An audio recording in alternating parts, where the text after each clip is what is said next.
Nous ouvrons ce journal avec la visite officielle de Marie Guévenoux, ministre déléguée aux Outre-mer et membre d'un gouvernement démissionnaire. Tout au long de la journée, Marie Guévenoux a néanmoins multiplié les rencontres au Haut-Commissariat avec des personnalités du monde politique et économique. Yvan Avril et Cédric Michaud. De l'écoute, mais pas d'annonce. Un agenda chargé au menu de la visite officielle de Marie Guévenoux. La ministre démissionnaire avait rendez-vous ce matin avec les maires du Grand Nouméa pour un point de situation, plus de 2 mois après sa dernière venue en Nouvelle-Calédonie.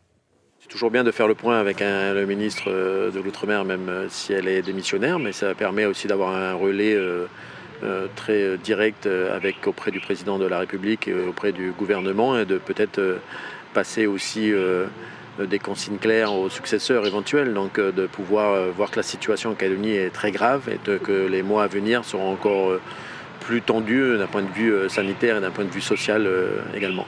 L'écoute est attentive, mais je pense qu'il faudra encore un petit peu de temps pour que ça puisse se transformer en aide réelle et non virtuelle pour nos collectivités.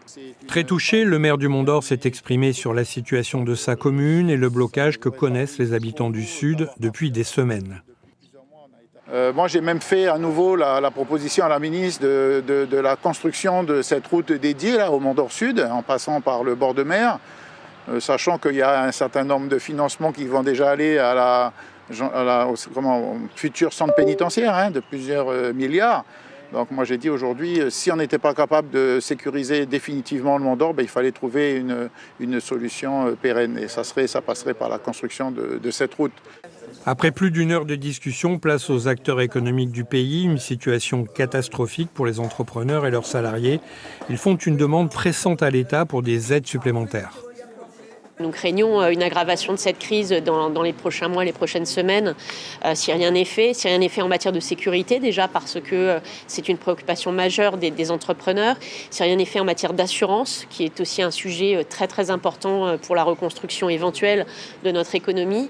Et sur l'inquiétude générale sur les dispositifs d'aide et l'adaptation nécessaire de notre modèle économique pour rendre la Nouvelle-Calédonie attractive pour un investisseur. Une question qu'elle a posée, c'est est-ce qu'on peut encore faire société en Calédonie?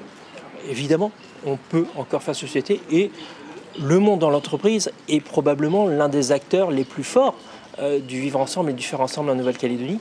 Donc il faut absolument accompagner, aider, faire en sorte qu'un maximum d'entreprises survivent et puissent jouer leur rôle dans la société calédonienne de demain. Il n'y aura pas de discours ni de point presse venus soutenir les forces de l'ordre. Écoutez les Calédoniens à la demande du président de la République. Marie Guévenoux rapportera à Paris le fruit de ces nombreuses discussions.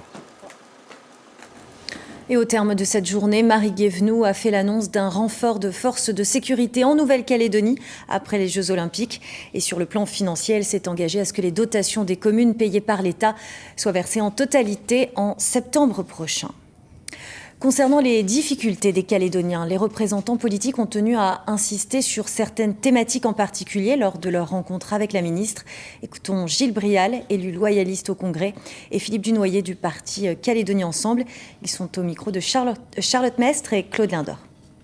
On va devenir un désert médical, on va connaître une crise sociale sans précédent avec des entreprises qui ne peuvent pas réouvrir. Donc c'est à l'État de donner des perspectives aux Calédoniens. Encore une fois, pour reconstruire la Nouvelle-Calédonie, la chose la plus importante, ce sont des perspectives. Et seul un après-accord de Nouméa, clair, visible pour les Calédoniens, qu'ils soient familles ou investisseurs, permettra de relancer la Nouvelle-Calédonie.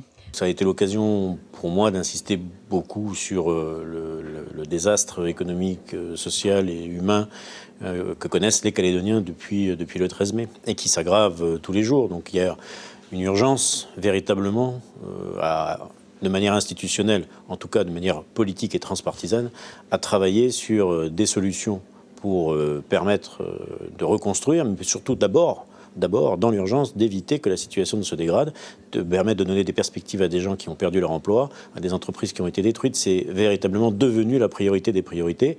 Il faudra parler de reconstruction, mais il faudra d'abord sécuriser les fondations d'un édifice qui est en train de s'écrouler.